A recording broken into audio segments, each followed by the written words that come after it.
A week before my wedding, my fiancée used my younger brother's frozen embryos to get knocked up. Not only did she do it behind my back, she proudly announced it to the world. The ultrasound photo appeared on her social media late that night. Beneath the image, she had written, "Feeling so blessed. Our love will continue in the most special way." I stared at the screen, feeling my stomach churn. Our love? The irony was almost impressive. A few seconds later, a familiar name appeared in the comments. David, my younger brother. Meeting you was the luckiest thing that ever happened to me. Then came my mother's comment. Sweetheart, you deserve everything good in this world. That condo we bought for Ethan should be transferred into your name immediately. The three of them looked like one big happy family. Meanwhile, I was apparently just the fool financing the background scenery. After staring at the post for nearly a minute, I typed a single word.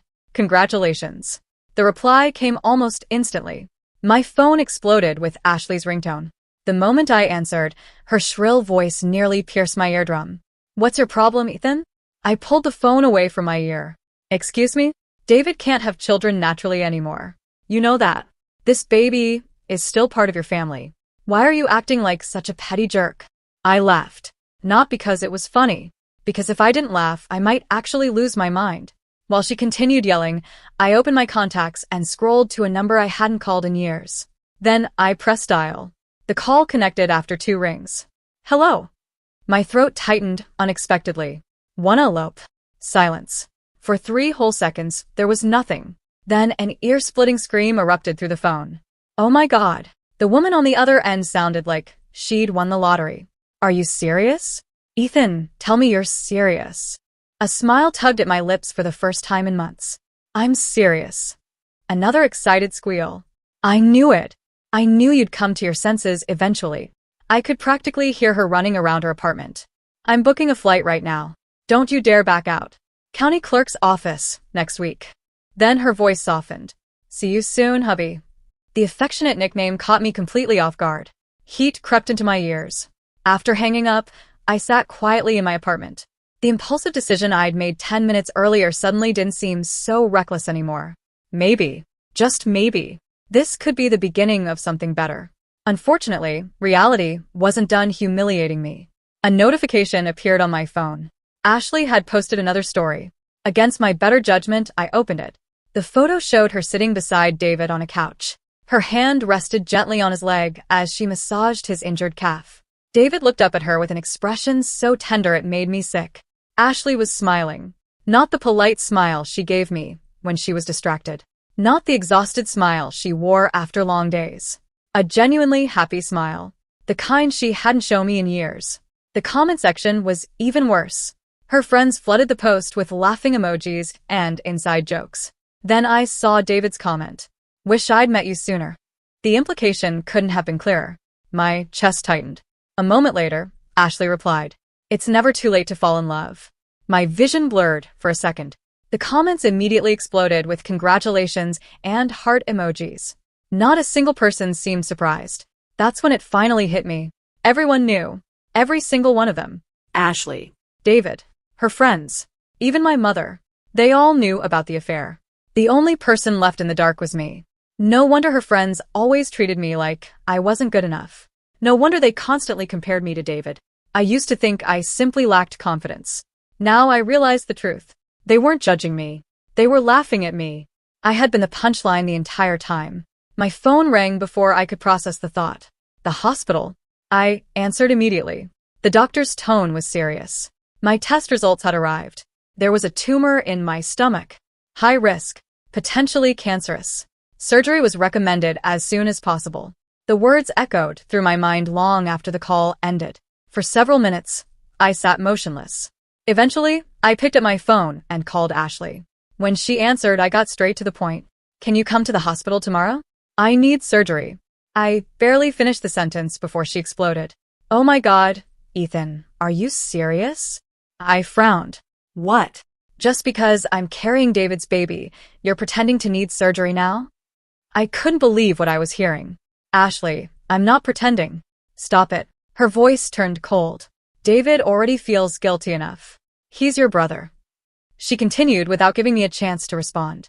Can't you just be happy for us? Can't you love this child like your own? Every word felt like another knife twisting deeper. I'm busy comforting David right now. Unless you're literally dying, don't call me. She paused, then delivered her favorite threat. And if you keep acting like this, maybe we shouldn't get married at all. The line went dead. I stared at the screen. How many times had she used that threat? Too many to count. Ever since David's accident 2 years ago, she'd used him as an excuse for everything. If it weren't for you, David wouldn't have gotten hurt. He's your brother. Why are you so selfish? You're not half the man he is. The words still echoed in my head.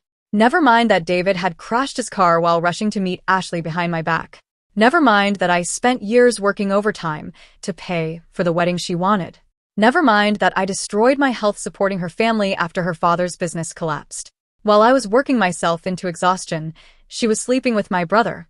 And every time I questioned something, I ended up apologizing. Because I was terrified of losing her. Not anymore. I looked at the dark screen.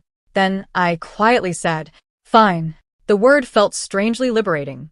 Let's call it off. For the first time in years, I was the one who ended the conversation. The next morning, I went to the hospital alone. The nurse handed me the consent forms. Family member signature? I looked down at the blank line, then signed my own name. The doctor glanced at me. No relatives? A brief silence followed. Finally, I answered, "I'm an orphan." The lie slipped out effortlessly, because the truth was far more painful. 3 days later, I was discharged. Not a single message waited on my phone. Not from Ashley. Not from David. Not from my mother. And strangely enough, I felt lighter than I had in years. The bus ride home passed quietly. As we drove past the university district, old memory surfaced. Back then, Ashley had been the one chasing me. She was fearless, bright, impossible to ignore. She confessed to me in front of half the campus. Even after I rejected her repeatedly, she never gave up. Flowers, lunches, handwritten notes. She poured affection into every corner of my life. Eventually, I fell for her. Hard. Then everything changed during our senior year. Her father's business collapsed after being betrayed by a partner. The family lost almost everything. Her father became seriously ill from the stress. Overnight, their comfortable life disappeared. I took on 2 part-time jobs while juggling my internship. Every day became a cycle of work, classes, and hospital visits. I supported her financially, emotionally, in every way I could. I told myself it was worth it, because I loved her, because one day we'd build a future together. I ignored the constant stomach pain, ignored the skipped meals, ignored the exhaustion, until eventually my body started breaking down. Looking back now, maybe the tumor didn't appear overnight. Maybe it had been growing quietly all along, just like the betrayal. Fortunately, things had eventually started looking up. A generous benefactor stepped in and helped Ashley's father recover part of the money that had been stolen. His condition improved, the financial pressure eased, and little by little, their family got back on its feet. Not long after that, Ashley and I set our wedding date. Everything should have been moving toward a happy ending. Then David came home, and everything changed. The moment I unlocked my front door and stepped inside, I nearly thought I'd entered the wrong apartment. The home I had spent years saving for and months decorating looked like a disaster zone. Greasy takeout containers were scattered across the floor. Half-empty soda cans sat on every available surface. A sour smell hung in the air. Several cockroaches scurried across a pile of discarded food wrappers when the door opened. My stomach turned. Then I noticed my plants. The succulents I had carefully nurtured for years had been ripped from their pots and tossed into a corner like garbage. Soil covered the floor. For a moment, I simply stood there in disbelief. Then I looked toward the bedroom. The door was partially open. David was sitting comfortably on my bed while Ashley knelt beside him, carefully helping him take his medication. The tenderness in her movements made my chest ache. As if that wasn't enough, my mother was stretched out on my brand new sofa, looking perfectly at home. The decorative pillows Ashley and I had customized with our engagement photos had been torn apart by David's dog. White stuffing floated across the room like snow. I stared at the destruction. What the hell is going on? My mother barely glanced up. Instead, she curled her lip in disgust. Ashley's carrying our grandchild. I froze. Then she continued casually. We figured since this place was supposed to be your marital home anyway, she and David should move in together. My fingers tightened into fists. My marital home? My voice sounded frighteningly calm. And David is living here? David immediately shifted behind Ashley, but I still caught the smug smile tugging at the corner of his mouth. Taking a slow breath, I forced myself to stay composed. Good thing that's not my problem anymore. 3 pairs of eyes turned toward me. I'm not marrying Ashley. The silence lasted less than a second. Then my mother exploded. Smack. Pain erupted across my cheek. The force of the slap nearly knocked me sideways. You ungrateful bastard. Her face twisted with rage. David is your brother. She pointed at him dramatically. He's disabled because of you. You should be thanking God. He even wants to live here. Then came the words that no longer surprised me. You should transfer the house to him. I laughed. Actually laughed. The sound startled everyone. My mother looked furious. Ashley frowned. David looked uneasy. My mother continued. Ashley's pregnant with David's child. Obviously, they should live together. She sneered. And what can you even provide anyway? How are you going to support Ashley and David's baby? I almost applauded. The audacity was truly impressive. For as long as I could remember, my mother had hated me. Not because of anything I had done, but because my father had cheated on her while she was pregnant. I was the living reminder of his betrayal, and she never let me forget it. As a child, I studied harder than everyone else. I cleaned the house, cooked meals, bought gifts with money from part-time jobs. I spent years desperately trying to earn a little affection, a little approval, anything. Nothing worked.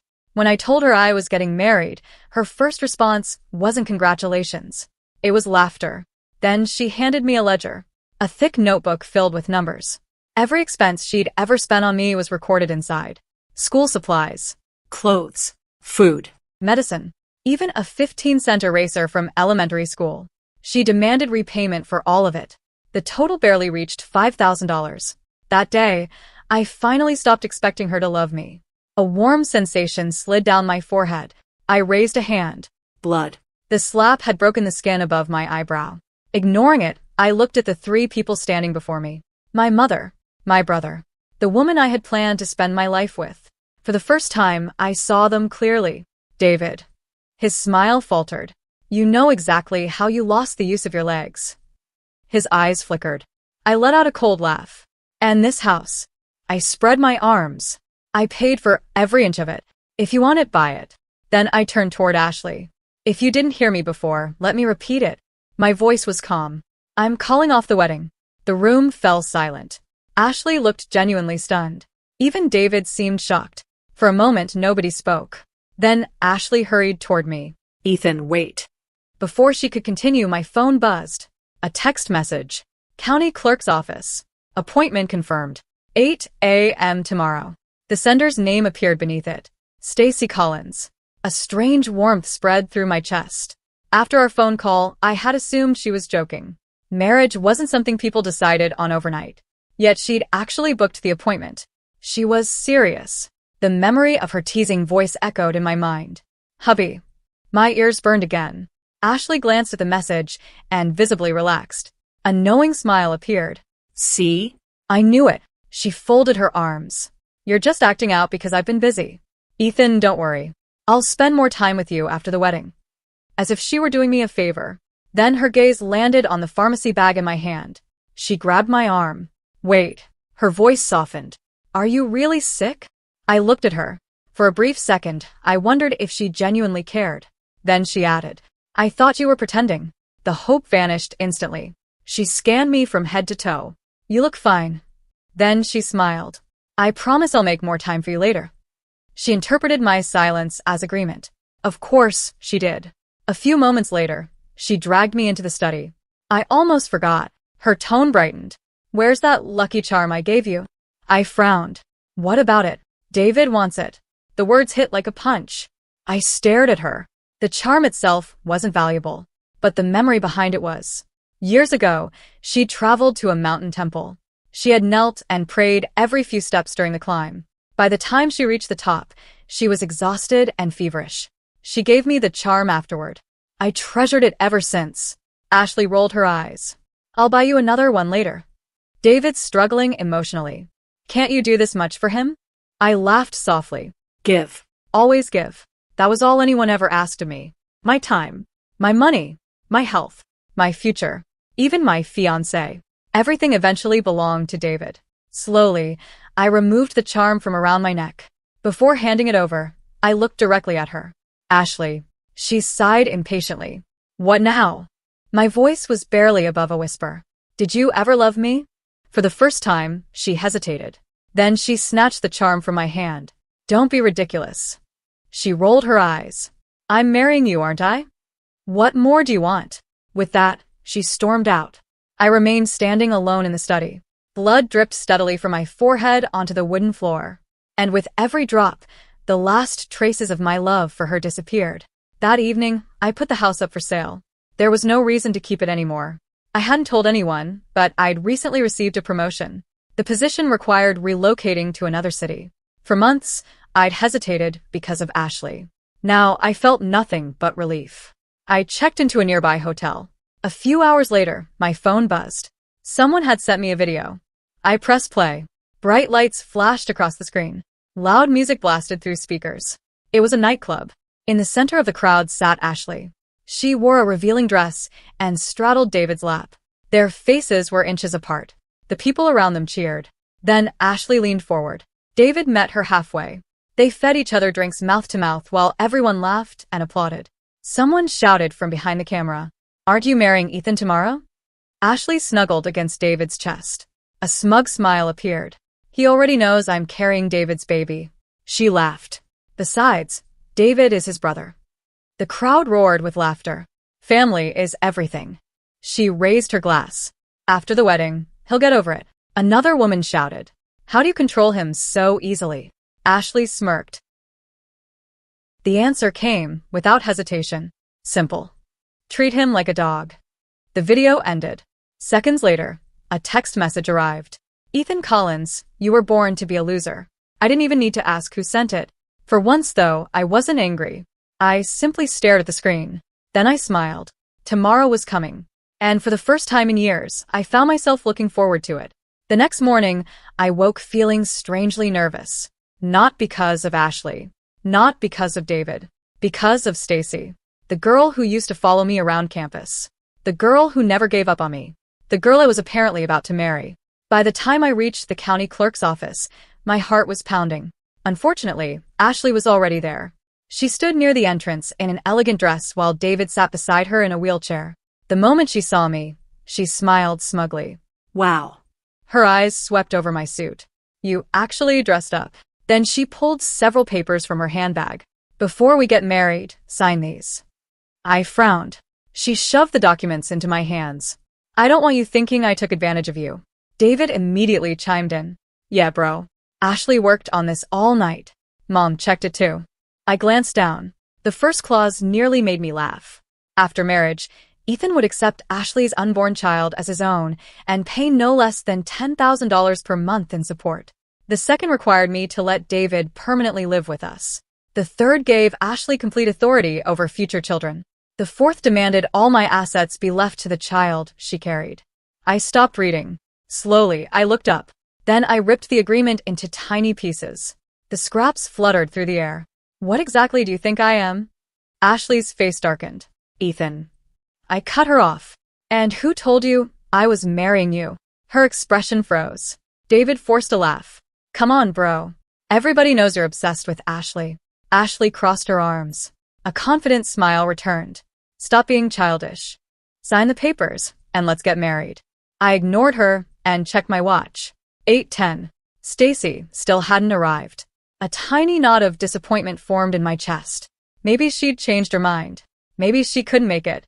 Either way, my decision remained the same. I was done. Just as I opened my mouth to speak, a car horn sounded from outside. Heads turned. Then a bright, familiar voice rang through the morning air. Sorry I'm late, honey. My heart skipped a beat.